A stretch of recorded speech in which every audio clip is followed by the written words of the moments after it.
Em verdade, verdade vos digo. Mateus, capítulo 19. Quando Jesus terminou de dizer essas coisas, deixou a Galiléia e foi para a região da Judéia, a leste do Rio Jordão. Grandes multidões o seguiram e ele curou os enfermos. Alguns fariseus apareceram e tentaram apanhar Jesus numa armadilha, perguntando: deve-se permitir que um homem se divorcie de sua mulher por qualquer motivo? Vocês não leram as Escrituras? Respondeu Jesus. Elas registram que, desde o princípio, o Criador fez o homem e a mulher, e disse: por isso, o homem deixa pai e mãe e se une à sua mulher, e os dois se tornam um só. Uma vez que já não são dois, mas um, ninguém separe o que Deus uniu. Eles perguntaram: então por que Moisés disse na lei que o homem poderia dar à esposa um certificado de divórcio e mandá-la embora? Jesus respondeu: Moisés permitiu o divórcio apenas como concessão, pois o coração de vocês é duro. Mas não era esse o propósito original. Eu lhes digo o seguinte: quem se divorciar de sua esposa, o que só poderá fazer em caso de imoralidade, e se casar com outra, cometerá adultério. Os discípulos de Jesus disseram: se essa é a condição do homem em relação à sua mulher, é melhor não casar. Nem todos têm como aceitar esse ensino, disse Jesus. Só aqueles que recebem a ajuda de Deus. Alguns nasceram eunucos, alguns foram feitos eunucos por outros, e alguns a si mesmos se fazem eunucos por causa do reino dos céus. Quem puder, que aceite isso.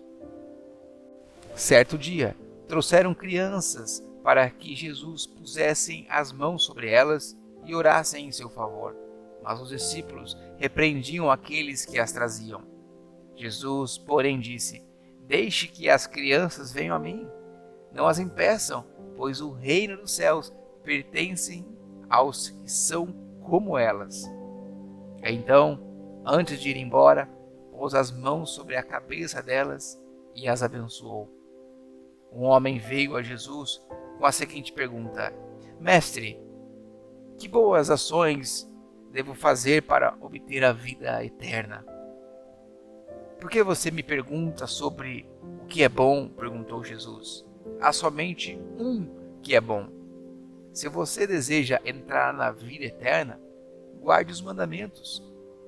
Quais? Perguntou o homem. Jesus respondeu: não mate, não cometa adultério, não roube, não dê falso testemunho, honre seu pai e sua mãe, ame o seu próximo como a si mesmo. Tenho obedecido a todos esses mandamentos, disse o homem. O que mais devo fazer?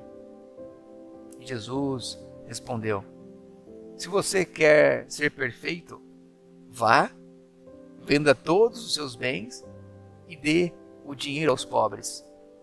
Então você terá um tesouro no céu. Depois, venha e siga-me.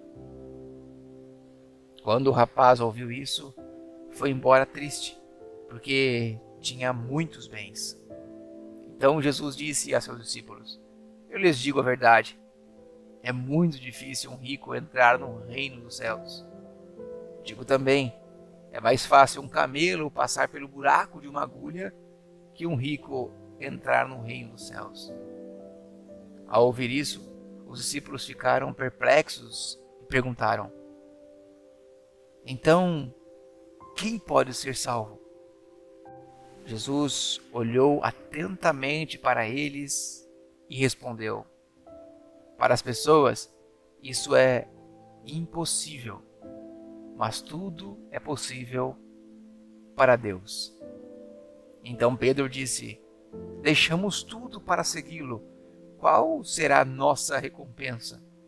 Jesus respondeu: eu lhe garanto que, quando o mundo for renovado e o Filho do Homem se sentar em seu trono glorioso, vocês, que foram seus seguidores, também se sentarão em 12 tronos para julgar as 12 tribos de Israel. E todos que tiverem deixado casa, irmãos, irmãs, pai, mãe, filhos ou propriedades por minha causa, receberão em troca 100 vezes mais e herdarão a vida eterna. Contudo, muitos primeiros serão os últimos, e os últimos serão os primeiros.